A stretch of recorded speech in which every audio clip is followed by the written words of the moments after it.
Monday, everybody. Hope you're having a good day today so far. Hope you had a good weekend. I am losing my voice.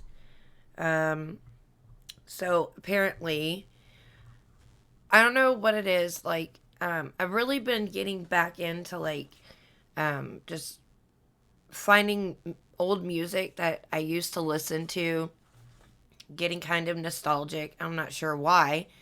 And I've always loved music, and it's been a big part of my life as far as I can listen to almost anything outside of rap music. And I don't have like a favorite type of music. Just if something is interesting to me, or I like the beat, or even the words sometimes can be good enough to get me to like something. And so just been listening to a lot of music over the week, and when I'm at work, especially when I'm there by myself and there's no customers, I'll sing.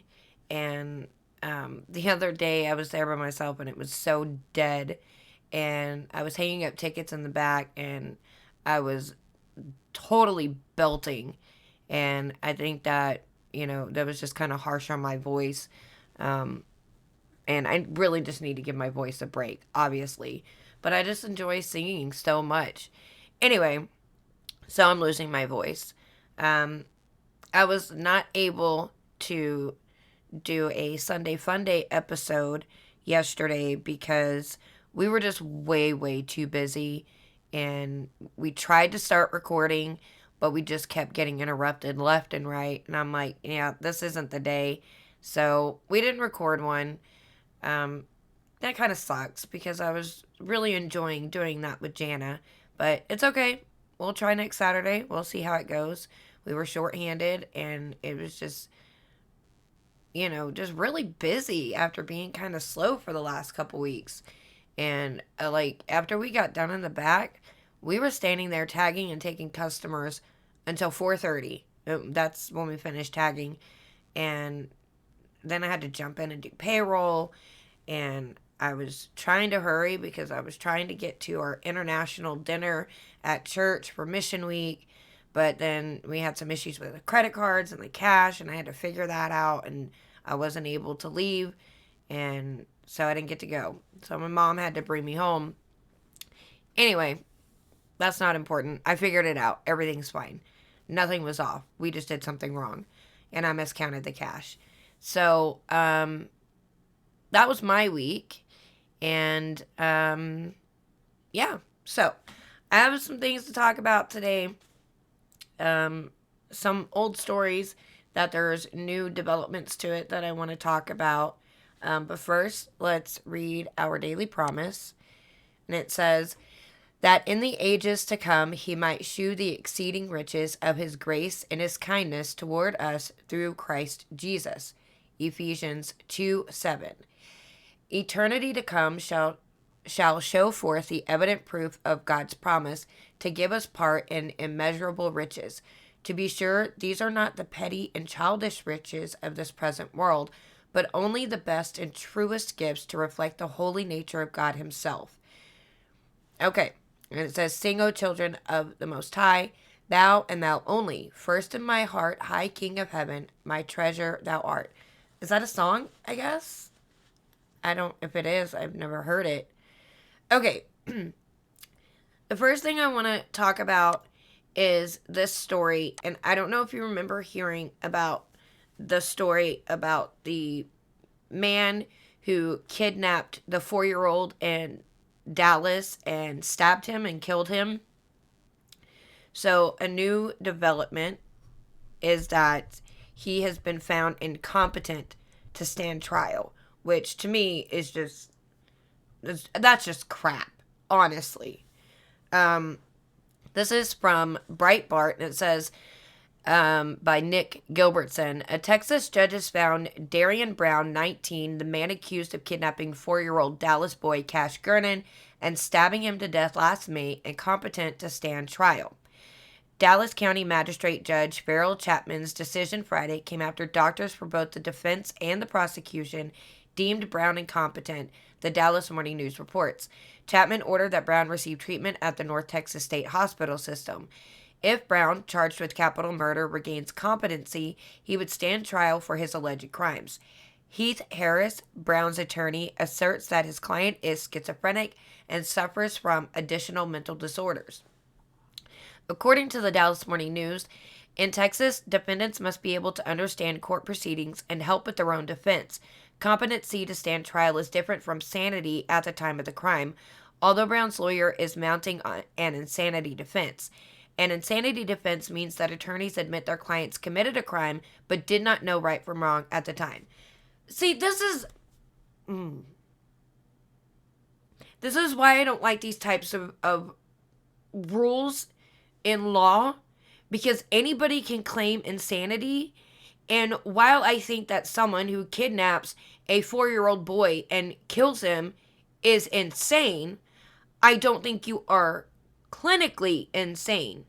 I don't think you're so insane that you don't know you did something wrong. It's very hard for me to believe that any adult can commit a crime and not know that they did something wrong. The majority of people know they're doing wrong. You cannot tell me that they don't. But it bothers me that, and I honestly, and I'm just going to be honest, I feel like the only reason that this is happening, because first of all, it's in Dallas, a very liberal county in Texas, and it would not surprise me because it says prosecution as well as the defense, if these are George Soros paid prosecutors, and that they are just trying their hardest not to have to prosecute this man because he's black. I have no doubt in my mind that that is what is going on, because that's always what is going on lately. And to act as if black people have no agency and don't know right from wrong and don't know when you know, it's, first of all, it's degrading to black people in general, because they do have agency. They do know right from wrong. They can make their own choices. They can either make choices to succeed or they can make choices to fail. Clearly, this man has made choices to fail. And he's failed drastically because he killed a 4-year-old boy for absolutely no reason other than, from all I can gather, is that he's a little white boy. There was no other reason. It makes no sense. This is one of those senseless murders. And then so what? He gets put into a mental hospital? Okay. So yeah, you're not technically free, but you're not suffering any type of real punishment either. It's basically, we're going to coddle you type of thing. And they're never going to find him, competent to stand trial. This unless we get some real people in there that really want to make people pay for their crimes, this is never going to go to trial. It's just not. It says, on May 15th of last year, Gernon was discovered dead in the 7500 block of Saddle Ridge Drive in Dallas. The location of the 4-year-old's body was roughly 8 blocks from where he and his twin brother were staying with Monica Sherrod, in the Mountain Creek neighborhood, according to the Dallas Morning News. Surveillance video from Cash's bedroom showed a man standing over him and his twin brother as they slept about 5 a.m., then picking up Cash and walking out of the room. The man returned about 7:30 a.m. and lifted the blanket covering the other boy, but left empty-handed after walking around the room. Monica Sherrod reported Cash missing about 5 hours after he was taken from the home and identified the man in the footage as Brown, according to an arrest warrant affidavit. Sherrod had dated the twins' father and was caring for them at her family's home on Florina Parkway. Hours later, Brown was arrested. Authorities assert that after Brown snatched the boy from his bed and took him to a trail in the area where he stabbed the 4-year-old to death with an unknown object. They further allege that he subsequently placed Gernon's body in the middle of Saddle Ridge Drive. Authorities say that Sherrod and her teenage son both knew the defendant. The defense argues that Brown was in a trance when he allegedly carried out the crimes. He was first charged with kidnapping and theft in connection to the killing of Gernon, according to WFAA, but after his sweatshirt, socks, and sunglasses tested positive for the child's blood, he was charged with capital murder on June 9th. Gernon's twin is now in the care of his mother, who police say was looking for him. What? That doesn't make any sense. Trevor Gernon, the twins' father, reportedly missed a court appearance in Harris County in March and left the twins in Sherrod's care at her family home. He was placed into a residential rehab program following an arrest in June. Police filed additional charges, including burglary and injury charges against Brown regarding a prior alleged incident at another Floridian Parkway home that occurred on February 8th. So, according to the affidavit for the burglary charge, Brown entered a man's home and started going through all the rooms and closets, picked up a kitchen knife. The man demanded he leave. The homeowner managed to get him out of his home, but he came back and started kicking and damaging an interior door between the garage and home. The homeowner opened the door and Brown re-entered, punching the man in the forehead. It was then that Brown allegedly walked into the living room where the man's 2-year-old granddaughter was sleeping. He grabbed her and started carrying her toward the laundry room at the back of the house near the garage door. Her grandfather demanded Brown let her go, but he continued with the child toward the door. Fearing Brown would take the child from his home, the man physically removed her from his grasp. According to the affidavit, the grandfather put the girl back on the couch, then confronted Brown in the kitchen. Brown allegedly punched the man in the face, then fled out the back door. Quote, the grandfather then placed the girl back on the couch and confronted the suspect in the kitchen. Brown allegedly hit the man in his face, then exited through the back door, Breitbart News reported. The homeowner did not press charges at the time, but on May 18th, when child abuse detectives spoke with him regarding the February incident, he wanted to press charges against Brown. Why wouldn't you press charges immediately? That doesn't make any sense to me. Just press charges when people do that kind of junk. I don't know. And this isn't even the worst of it, because there's a lot of really bad things coming out involving children, not just adults hurting children, but parents hurting children. If you were on my Facebook Live a month ago or so, you would have heard me talk about 2 to 3, it might have been 4, but it was 2 to 4 different stories of parents hurting their children.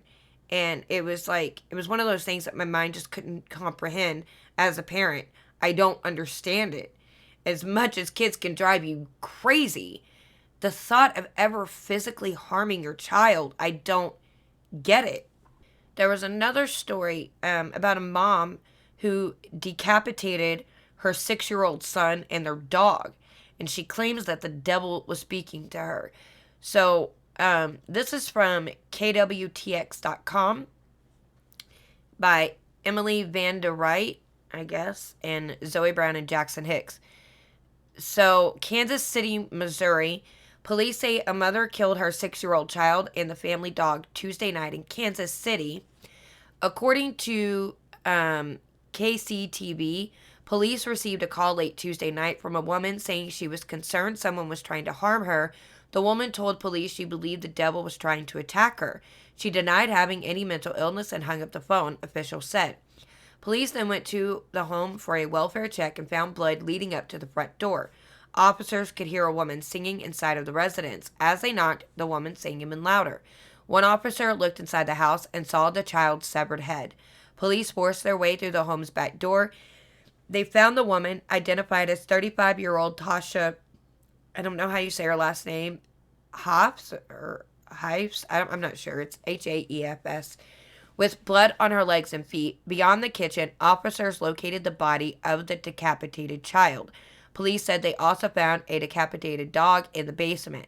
According to the Jackson County Prosecutor's Office, Hobbs told detectives that the victim was her biological child and admitted to killing him. She was charged with first-degree murder and armed criminal action. Prosecutors have requested that she be held without bond. So it's just like, this is the type of stuff that I see that there's some real mental stuff happening here. Demonic possession, maybe. Because when you claim that the devil is trying to attack you, there has to be something demonic about doing that to your own child. Doing it to anybody, but definitely your own child. I feel like there's some demonic entities involved in here somewhere, whether she's possessed herself or, I mean, I don't know. But, I mean, that's really sad. And, you know, that 6-year-old is better off. Not that he should have had to die, but considering the environment he must have been living in, he's better off where he's at now.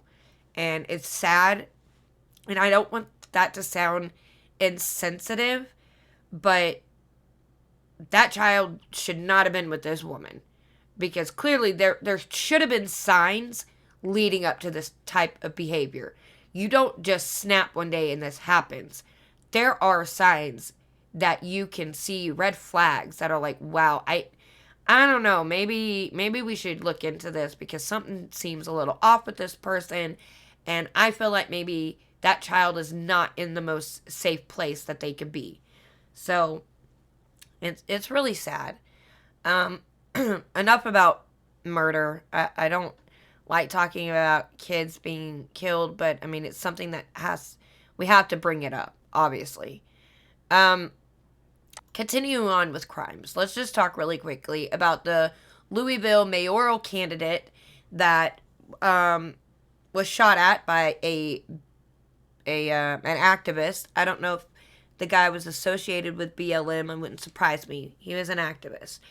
The funny thing is that the irony that this man, who is a Democrat, is upset about the broken system because the shooter was bailed out by BLM-Associated fund. Well, you know, your policies are kind of the reason why this happens. So you can't really be mad at your own policies. But they get mad when it doesn't serve their own purpose. They don't care when it affects anybody else. But when it affects them, then they've got a problem. So Craig Greenberg, the Democratic mayoral candidate from Louisville, Kentucky, who was the target of an attempted shooting, reacted to the news that the suspect had been bailed out of jail. Might I just say that this man went in, there were other people in this room, and he fired several shots, and not one person was hit. And it's not like it was super far range. So this man is a terrible shot. Thank God he's a terrible shot. So in a statement Thursday, Greenberg called the release of the shooter nearly impossible to believe and slammed the criminal justice system for allowing the shooter to go free. Quote, "Our criminal justice system is clearly broken. It is nearly impossible to believe that someone can attempt murder on Monday and walk out of jail on Wednesday. If someone is struggling with a mental illness and is in custody, they should be evaluated and treated in custody. We must work together to fix the system." But you're the reason why the system is broken. It is your policies that fail to properly keep people in jail and prosecute them. So, while I agree the system is definitely broken and this man should not be out under house arrest, he should be in jail. I agree. But I'm also not I'm not supporting policies that release criminals back onto the street 2 days after they commit a heinous crime. Your policies do that.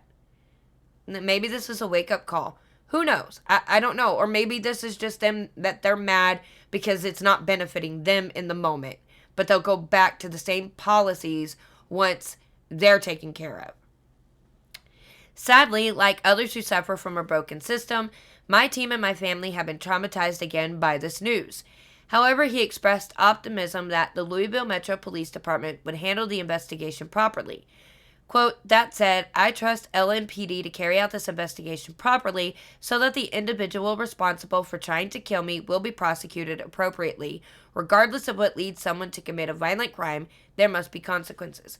Now, I feel like this could go in a certain direction. First of all, you have a Democrat who is part of the party that says black people are oppressed and this is why we can't put them in jail and they have no agency and this and that and that, yeah. Right? This is what you have. But you have him upset because this violent action was taken against him and now he wants the system fixed. And I feel like this is going to turn on him for wanting to put a black man in jail who is clearly oppressed. right? That's going to be the narrative. And in fact, mainstream news media outlets are not talking about this story anymore. They just completely went silent. Why? Because it's a black suspect. They don't want to talk about those things. And it looks even worse that it is a black activist wanting to kill a Democrat politician. That looks way worse for their narrative. So they got to go hush hush on it, right? I think people are going to turn on this candidate, or it's really is a wake-up call for this man, and he's going to start looking at different policies, and maybe people are going to realize, hey, we don't need Democrats because they're the reason why we're in this mess in the first place, and start voting for not just Republicans, but just a better candidate in general. It doesn't have to be a Republican. It can be someone running independently with very conservative values. I don't know. I feel like this year is a year that Republicans are going to take back the House and the Senate. I hope and pray that we do. But that doesn't necessarily mean it's going to be good for us, because there's a lot of rhinos in the GOP. You've got a lot of GOP keeping quiet about what's going on in Canada right now, and I don't understand that. You got Dan Crenshaw, who's just a shill for China and the New World Order, and it's just like, you really can't trust even the GOP sometimes. So, sadly, oh no, I read that already. Greenberg called on his supporters and residents of Louisville to work together to fix the system so it works for everyone and is focused on preventing violent crime from happening. In the meantime, Greenberg said, quote, "I will remain focused on the urgent work to make Louisville safer, reduce senseless gun violence, and combat the root causes of crime, and I will lead the effort to invest more in mental health resources in all of our neighborhoods and especially in our jails. The shooter and his family are hurting. My family and team are hurting. I pray for everyone involved in this alarming incident." The shooter is not hurting. I don't even know if I want to continue reading on, because the shooter is not hurting. They committed a crime. They know what they did wrong, and they're getting to sit comfy at home. That's not hurting. Anyway. And, by the way, his mental illness that he's suffering from is from PTSD from being an activist. At least that's what we're told. Does that say that in here? I'm not sure if it does. But that is why he is suffering from a mental illness, because he has PTSD from being an activist. I have an idea. Stop being an activist, right? What a revelation. It's just a bunch of crap. That's all it is. Let's talk about a story from Louder with Crowder. This is by Joseph Gunderson. Parents outraged to learn biological male camp counselors sleeping in same cabin as 5th grade girls. So, on a trip to Camp Pally in San Bernardino, California, students from Weaver Elementary School spent 3 nights rooming with adult men in their sleeping cabins. The men were counselors at the camp. The school's excuse? Quote, "Per California law, we place staff in cabins they identify with," end quote. Oh my God. Oh my God. Okay, so I'm assuming that these men identify as women. There is a video. I usually don't like to play videos because I always get copyright strikes. So I may have to talk over it while it plays. Let's see what it says. Micah, the parents tell us that their children came home from camp. They were asking a lot of questions about gender and pronouns. The parents then reached out to the camp director, who told them that counselors, biological males who identify as they, them, are permitted to spend the night in cabins. They, them, but that's not girls. she. That's not she, her. Weaver Elementary School in Los Alamitos, a group of parents. No parent should feel the way I feel after knowing what could have happened to my daughter. Upset. Absolutely. By the sleeping arrangements at a school organized science camp. Look. Okay, so they don't even identify as she, her. They identify as them, they. Morons. So, the things that could have happened. But this is predatory behavior. I don't care how you slice it. This is predatory behavior. I don't care if they feel like a different gender, like they don't feel like they are male and they feel like something different. You want to feel like that? That's your own problem. That's your own mental illness you have going on. But as an adult, you should know, regardless of how you identify yourself, you should never put yourself with girls with minors. With minors. That's just basic common sense. But, I mean, obviously they don't have common sense because they're they, thems.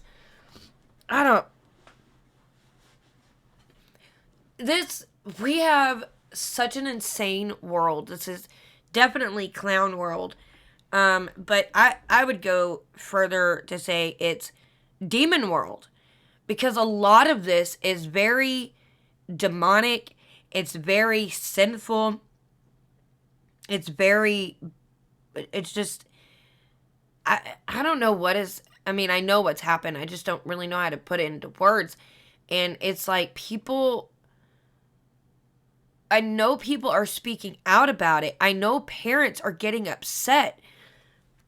But you have to go back and ask yourself, how did we get here? Well, we got here because we got too complacent and we play too nice. And we're not about winning the culture and winning, the battle for good and evil. We play too nice on the right side of things. And we're like, well, we have standards and we have morals and the left doesn't, and we can't stoop to their level. Yes, we can. Yes, we can. We can play the same game. We can use the same tactics that they use. As long as we are doing it to take things back and right the wrongs in the world, there is absolutely nothing wrong with stooping to their level. And see, they don't have standards, okay? Like when we call out their hypocrisy, they absolutely know that they're hypocrites. They know it. They don't care because they don't have standards. They don't have morals. So it means nothing to them. When we say, oh, look at Justin Trudeau talking about how Cubans have the right to protest and freedom of speech while he's, being tyrannical over his own country and saying that you can't do this and you can't protest and they're arresting people and they're killing their animals. What a hypocrite. Yeah, he knows. He absolutely knows that. Don't call him out for their hypocrisy because it does not matter. We need to start playing hardball and winning the culture back, or this kind of stuff will just continue on and on and on, and people will be shut down, censored, maybe put in prison for speaking out against stuff like this. One of these days, we will not be allowed to say that this is wrong. By the way, this is disgusting. This is wrong. This is predatory. And if I ever found out that my minor daughters were sleeping in the same room with their camp counselor that is a man, we're going to have issues. Because I don't play nice when it comes to my kids. I will protect my kids at all cost. Their dad also. We may not be together. We may not co-parent very well together. But as far as the way we raise our kids, our morals, what we think is right for our kids, very similar, and we're on the same path for that. And we both would protect our kids at all cost. It doesn't matter what the cost is to us. To keep them safe is all that matters. And more parents need to start speaking out and stop worrying about being labeled a bigot or a racist or a transphobe, because those words mean nothing other than they only mean I don't like your opinion because it's different than mine. And I can't handle someone thinking differently than me. That is all it means. So don't worry about the labels. I've been called so many names, and it rolls right off my back because it doesn't mean anything to me. And I don't defend it. I don't tell them, oh, I'm not a racist. My daughter's black. I don't do that anymore. I have said that in the past, but I realized you don't have to defend your position because you know you're not and they know you're not. So defending it doesn't do anything either because they know that they know They know that what they're saying is a lie, but they do it to try and get you to be quiet because you don't like the label. Because a label does sound bad, but when you apply it to what the actual meaning of it is today, because it's been so watered down, then it doesn't matter anymore. Anyway, continuing on. I understand. Oh, he says, no parent should feel the way I feel after knowing what could have happened to my daughter. I understand the statement, but I'm pretty sure the focus should be on what your daughters feel. Exactly. I mean, they were literally just forced to spend multiple nights with a bunch of men who think they have no particular gender. Oh, did I forget to say that? The male counselors in question identified as non-binary, which begs the question, if they are non-binary, why did they all choose to spend the evening with the little girls? Right. Predators. This is why they chose to spend evenings with little girls.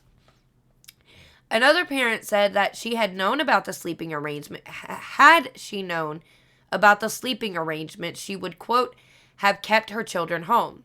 Yeah, me too. See, I would keep my children home regardless. You don't let your kids go off with the schools anymore. You never know what's going to happen. You want them to go, chaperone it, and they stay with you. Yeah, me too. But schools seem dead set on forcing this garbage on our children regardless of the risk it might come with. In Loudoun County, a boy who decided to wear a skirt from time to time had no issue going into the women's bathroom and raping multiple girls. And we all remember the trans person at the center of the Wee Spa incident who seemingly got his rocks off posing nude in front of women and girls.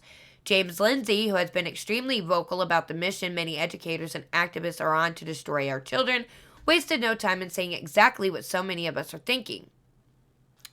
Get these groomers out of school. Absolutely. Yes, let's do that. How many of the people who gave men the thumbs up to go spending the night with a bunch of little girls are still running free, let alone keeping their damn jobs, is a mystery to me. In a healthy society, everyone involved in allowing this would be sent to freezing Russian prisons. I think it should be so much more than that, to be honest. I really do. It should be so much more of a punishment to do this to children. This is why when you look at this stuff anymore, you can't attribute this behavior to ignorance. It's just pure evil. And reprobates. They're reprobates. It's what they are. Predators, reprobates, disgusting, demonish, I don't know, probably devil-loving people.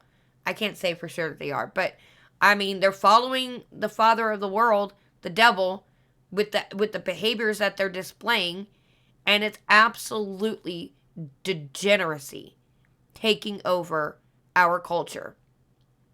And our kids are the ones that are going to pay for what is happening right now. They're the generation that's growing up having this shoved down their throats. And maybe not my kids, because they are a little bit older, but definitely the generation after that.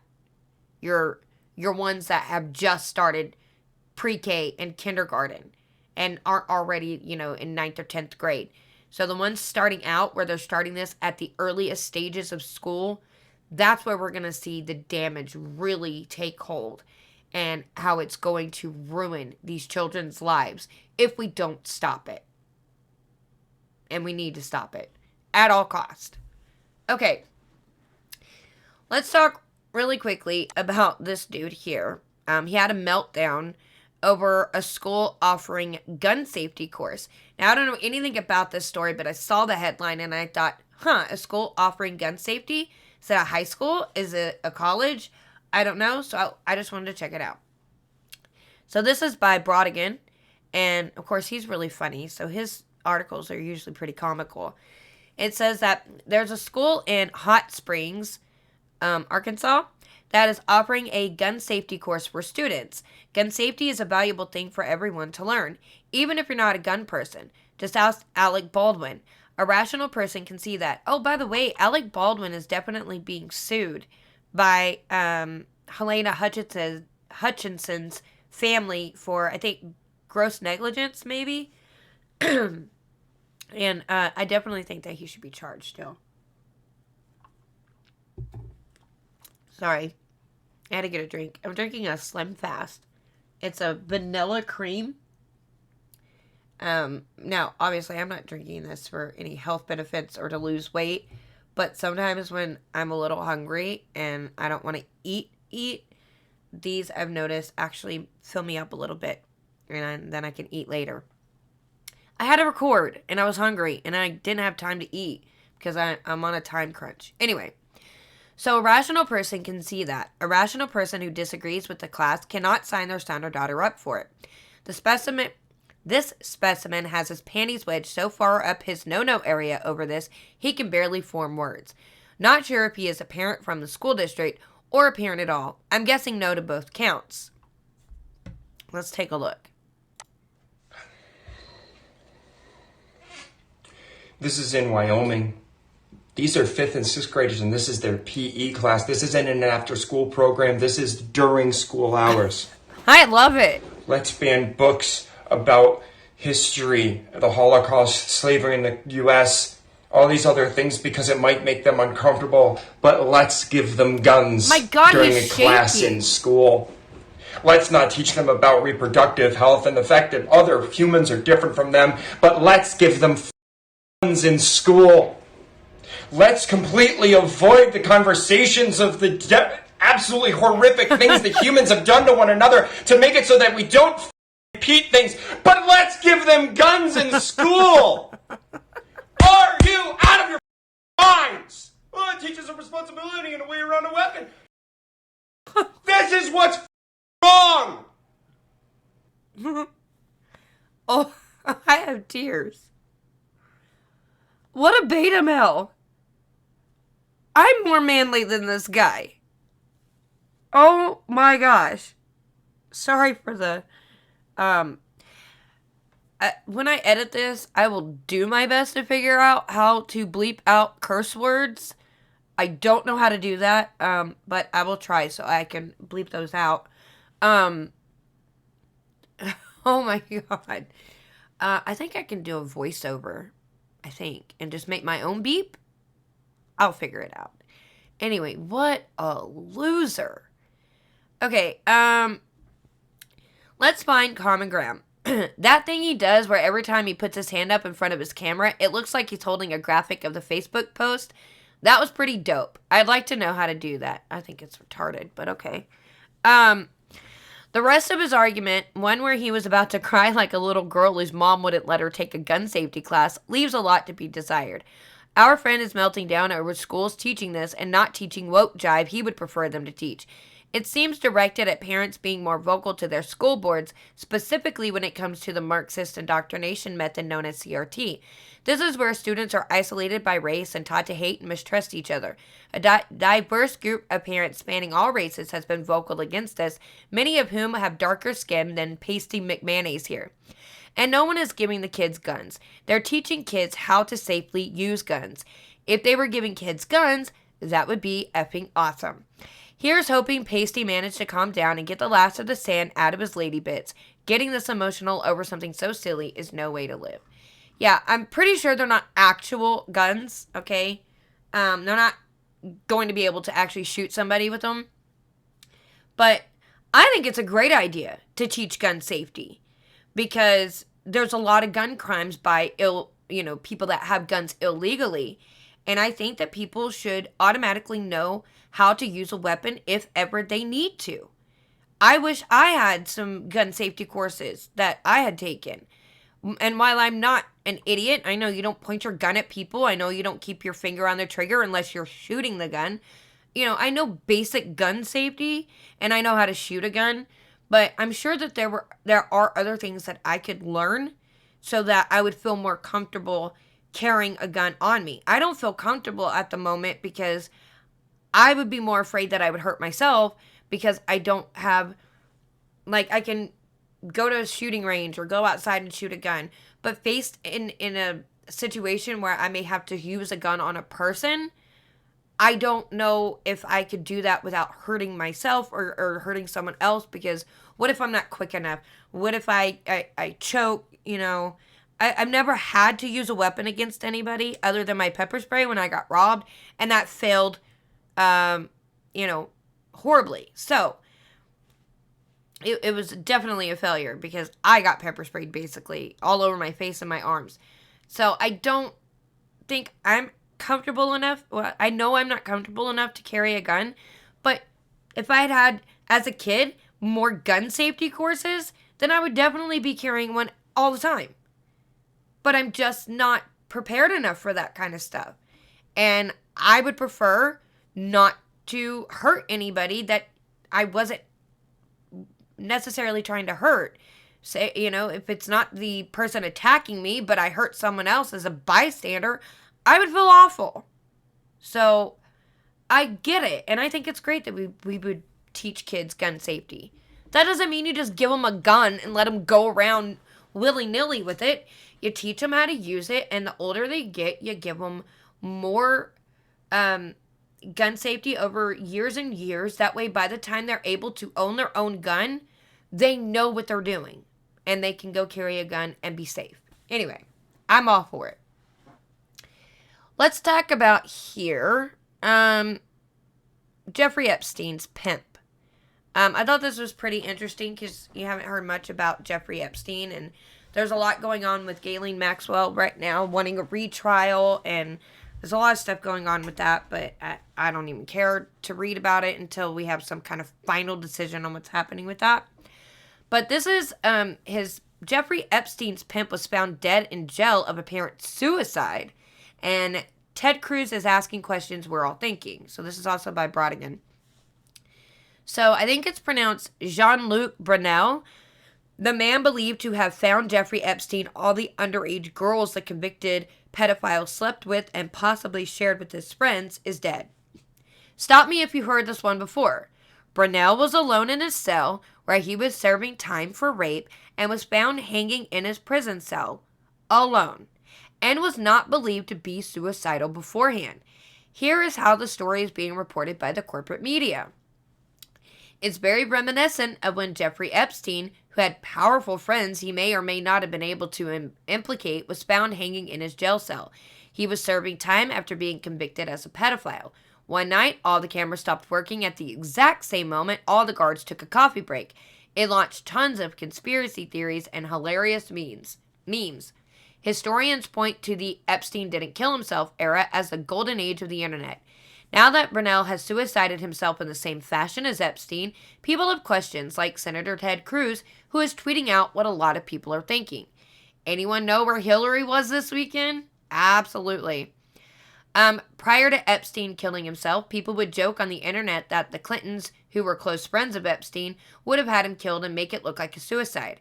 It is believed in some right-leaning circles, mostly tongue-in-cheek, that the Clintons have people who get in their way killed.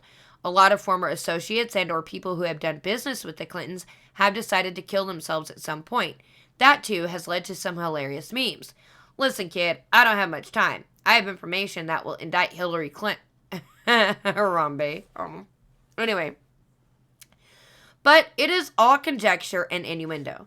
Senator Cruz is only having a laugh at the expense of the two-time failed presidential candidate. As of this writing, Ghislaine Maxwell, Epstein's ex-girlfriend who was convicted of sex trafficking, is still alive and incarcerated. Yeah, but it's still it makes you wonder. I mean, the same exact way, in a cell, alone, supposedly he wasn't suicidal, but he kills himself and all the cameras quit working. What are the odds, honestly? What are the odds? And what's different between them and Ghislaine Maxwell? Maybe there is something about her that's keeping her safe. Who knows? Maybe she doesn't know quite as much as these two did. Maybe. But it's just that's not a coincidence. There's definitely something up with that one.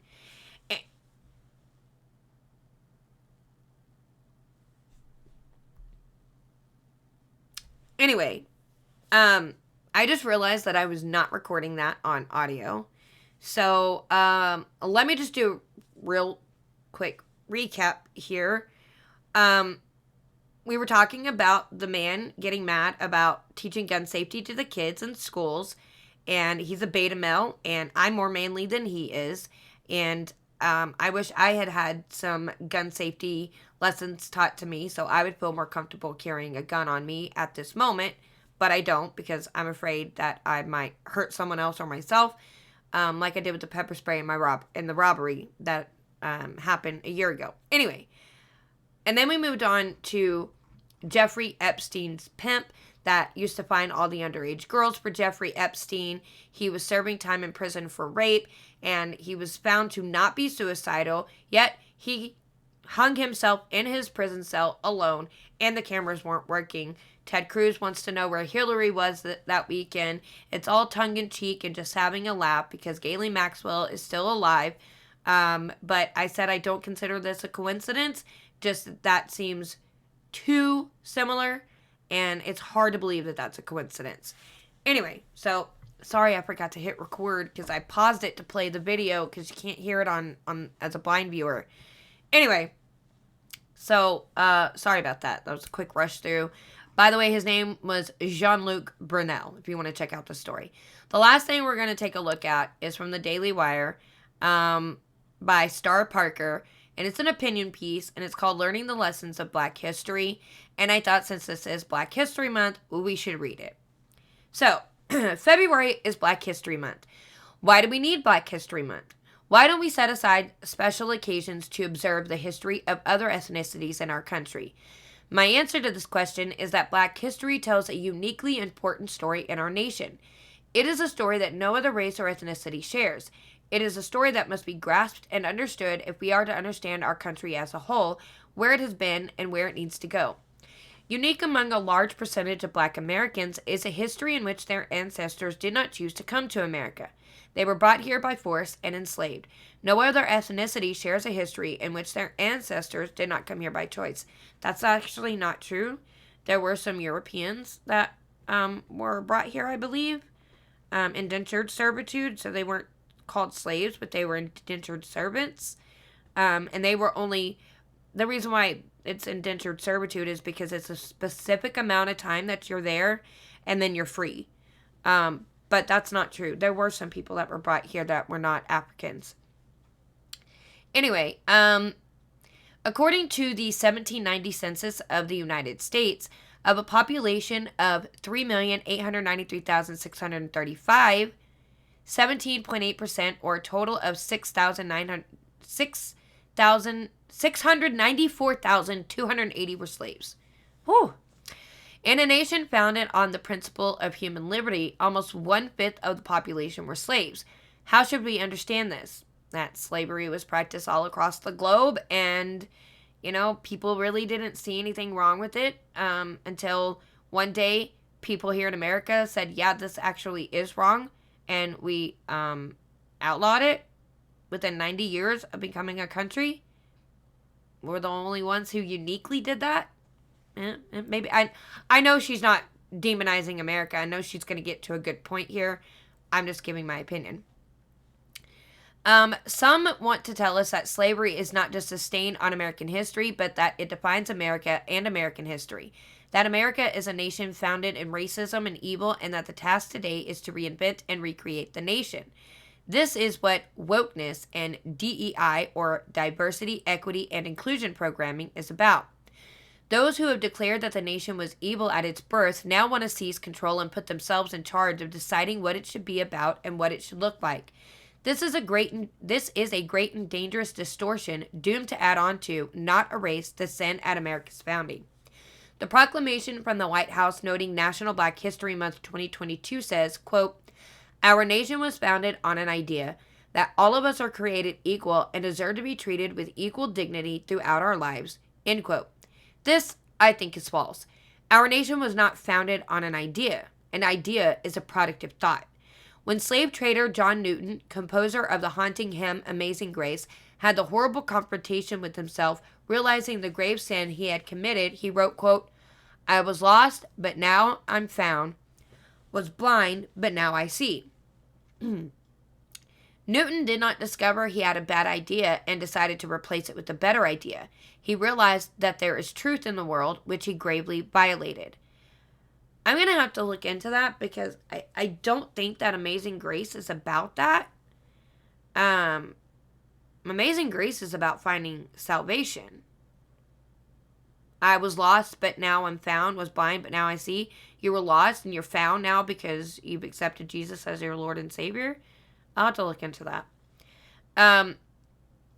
The ideals upon which our nation was founded were rooted in divine principles and recognition that all are created equal because all are the product of the same Creator. It is for this reason that those who signed the Declaration of Independence concluded saying, quote, "With a firm reliance on the protection of divine providence, we mutually pledge to each other our lives, our fortunes, and our sacred honor." Sacred honor is not about ideas. Sacred is about faith and divine truth.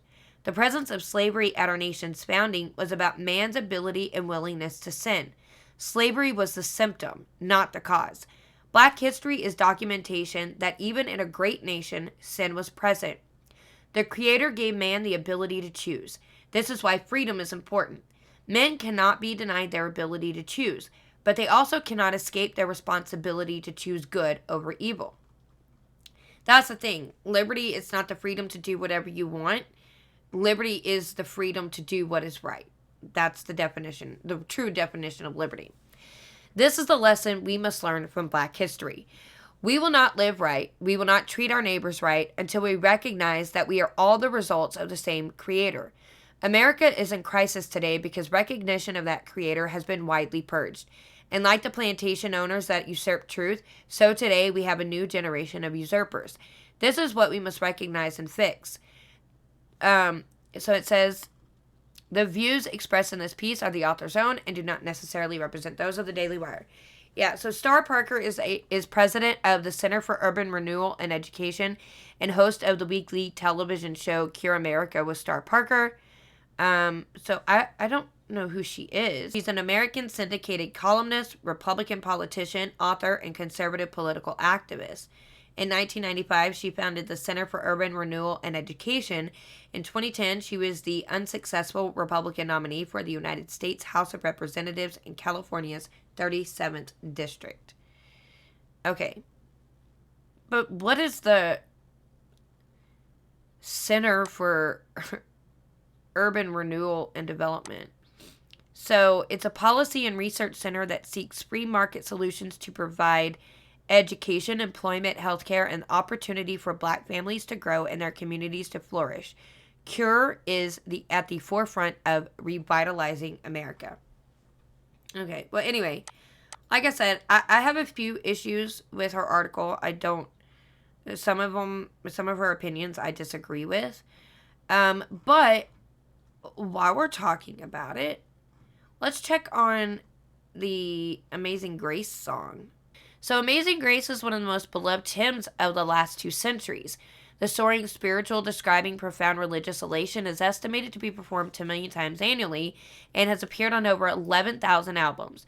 It was referenced in Harriet Beecher Stowe's anti-slavery novel Uncle Tom's Cabin and had a surge of popularity during 2 of nation's greatest crises, the Civil War and the Vietnam War. Between 1970 and 1972, Judy Collins' recording spent 67 weeks on the chart and peaked at number 5. Aretha Franklin, Ray Charles, Johnny Cash, Willie Nelson, and Elvis are among the many artists to record the song. Recently, President Obama burst into the familiar tune during the memorial service for Reverend Clementa Pinckney, I don't know who that is, a victim of a heinous church shooting in Charleston, South Carolina. Okay. Ironically, this stirring song, closely associated with the African American community, was written by a former enslaver, John Newton. This unlikely authorship forms the basis of Amazing Grace, a Broadway musical written by Broadway first-timer Christopher Smith, a former Philadelphia policeman and playwright Arthur Guerin, which tells Newton's life story from his early days as a licentious libertine in the British Navy to his religious conversion and taking up to abolitionist cause.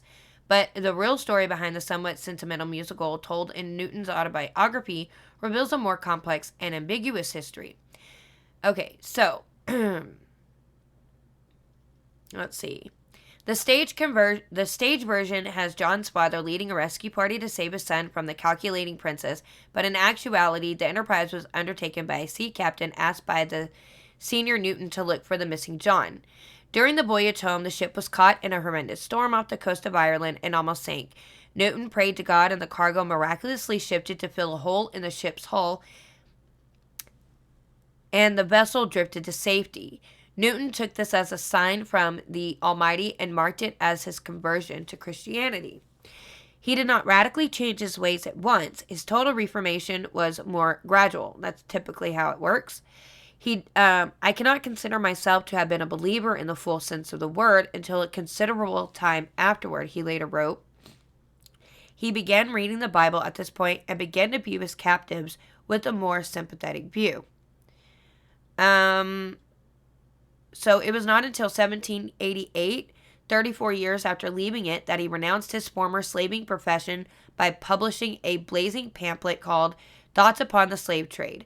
The tract described the horrific conditions on the ships, and Newton apologized for making a public statement so many years after participating in the trade. Quote, "It will always be a subject of humiliating reflection to me, that I was once an active instrument in a business at which my heart now shudders." The pamphlet was so popular, it was reprinted several times and sent to every member of Parliament. Under the leadership of MP William Wilberforce, the English civil government outlawed slavery in Great Britain in 1807, and Newton lived to see it, dying in December of that year. The passage of the Slave Trade Act is depicted in 2006 film, also called Amazing Grace, starring Albert Finney as Newton and Lone Gruffeld as Wilberforce. Okay. So he made 3 more voyages as the captain of 2 different vessels, the Duke of Argyll and the African. He suffered a stroke in 1754 and retired, but continued to invest in the business. In 1764, he was ordained as an Anglican priest and wrote 280 hymns to accompany his services. He wrote the words for Amazing Grace in 1772, but William Walker in 1835 put the words to the popular tune, New Britain. Okay, so the words were written, but okay, got it. Mostly I feel like the Amazing Grace is the grace that he found upon that ship for it to not sink. I disagree that it's about reflecting upon the... I mean, not to say that he didn't go back and reflect on that later and that maybe some of it didn't play a part in it, but the initial reason for writing that song, to me, is the fact that he prayed for mercy for his ship not to sink and for their lives to be saved, and it's what was given to him. Mercy and grace.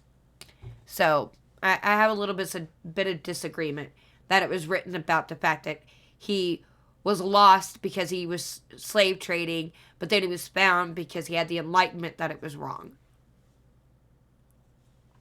I disagree with that. Because he wouldn't have... I don't know if he would have had the enlightenment that slave trading was wrong had he not been shown grace and mercy on the ship during the storm. That's just my opinion. Hey, if you want to think that he wrote it about something else, that's totally up to you. I think he wrote it about being saved.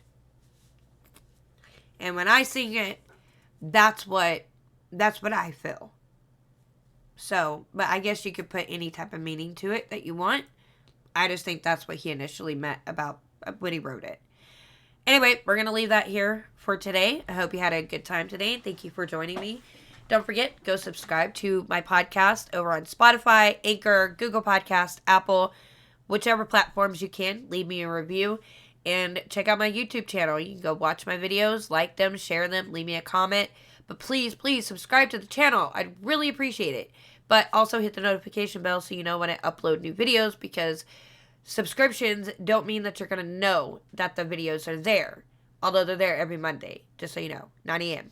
Eastern Time.